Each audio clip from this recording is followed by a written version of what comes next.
Italy, 73 BC. A breakout. A gang of 70 escaped slaves.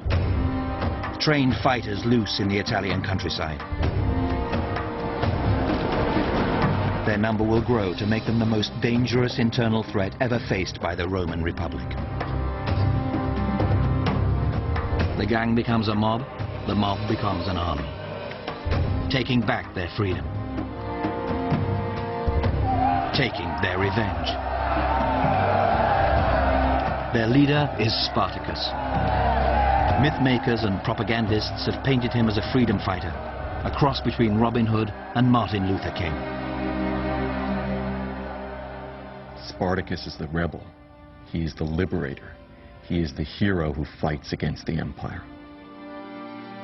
But the real story is very different. It is one of courage and hope, but it begins in great humiliation. When Spartacus first appears in the ancient accounts, he is a slave, a piece of Roman property. He doesn't matter. He is faceless, like millions of other faceless people. And it's only when he begins to strike out that those who write, those who record history, start to take some notice.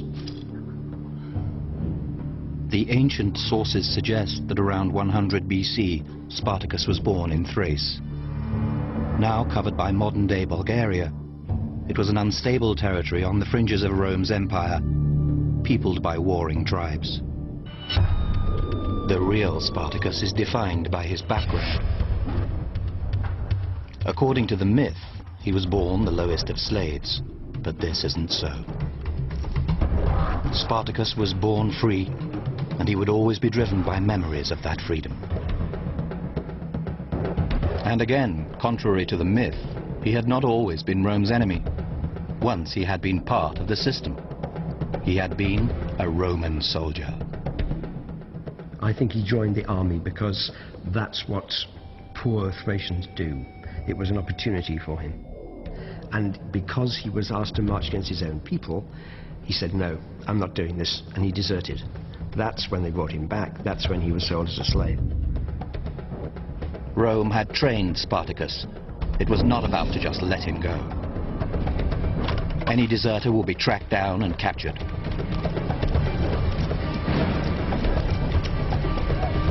The punishment for desertion was enslavement.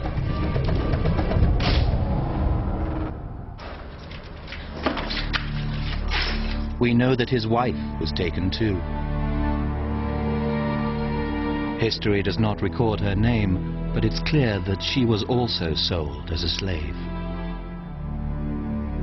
So they are together, but their lives are not their own. They have become mere goods in a vast trade whose center is Rome.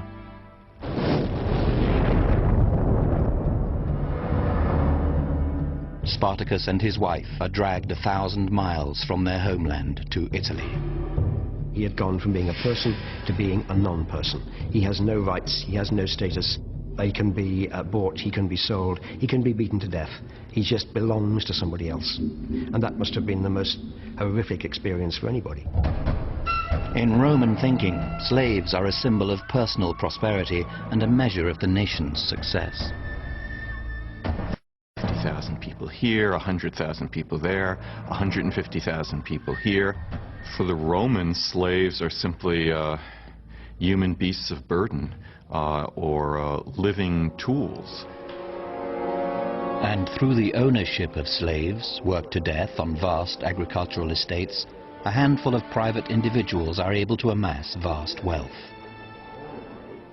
I think the easiest way to imagine what Rome is like is to conceive of it as a mafia state in which there are multiple godfathers all competing for slices of the pie, and yet they all recognize certain standards of honor and dishonor, certain codes that are universally acknowledged.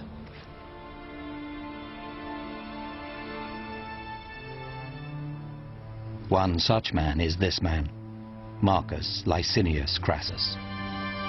This is Rome's richest citizen.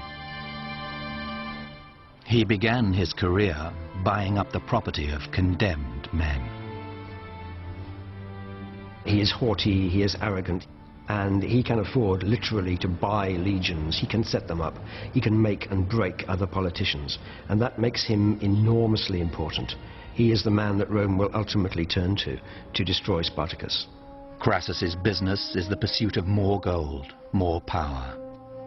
Slaves are the means he uses. He owns farms where they outnumber the free many times over. But Spartacus isn't working in the fields. He is locked up 60 miles outside Rome in the city of Capua.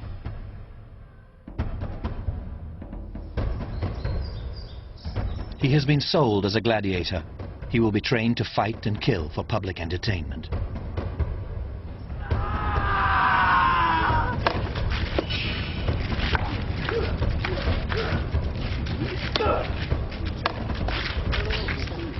The way you instill the will to kill is through training. So it doesn't feel like they're actually doing something out of the ordinary.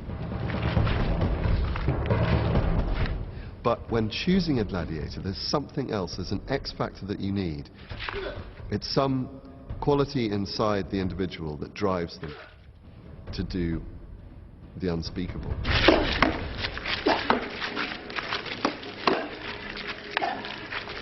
Spartacus must feel very confused by his time at Capua. He's been taken as a slave, he has been sold, and he now has to entertain the crowd. A crowd that wants to see him die. And I think that creates a total storm in Spartacus's head.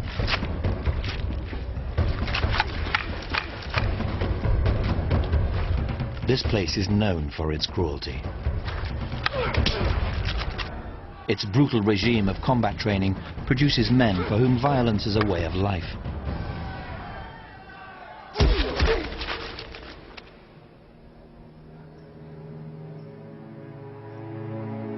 But Spartacus forms a bond here with one of the other gladiators,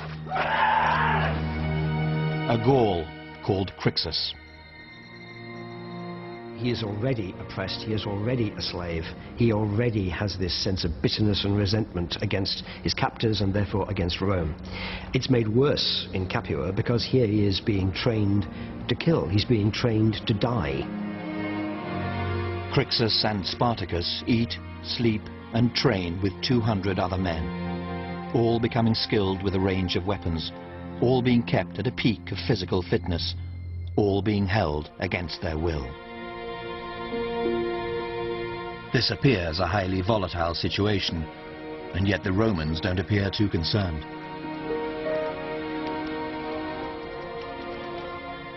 I don't think that Rome is scared of her slaves because she assumes that she will be able to crush any servile revolt.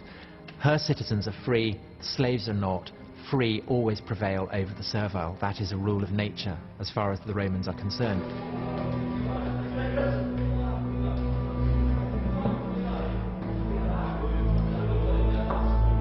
Within any close-knit group of people who are being held against their will, there will be a kind of bonding within those people.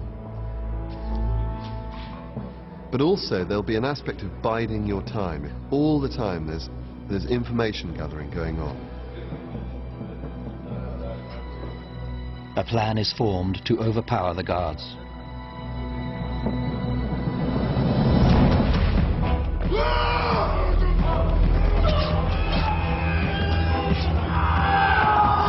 They use improvised weapons, roasting spits, cleavers. The guards are heavily armed, but the gladiators have spent their days practicing hand-to-hand combat. And they hacked the guards.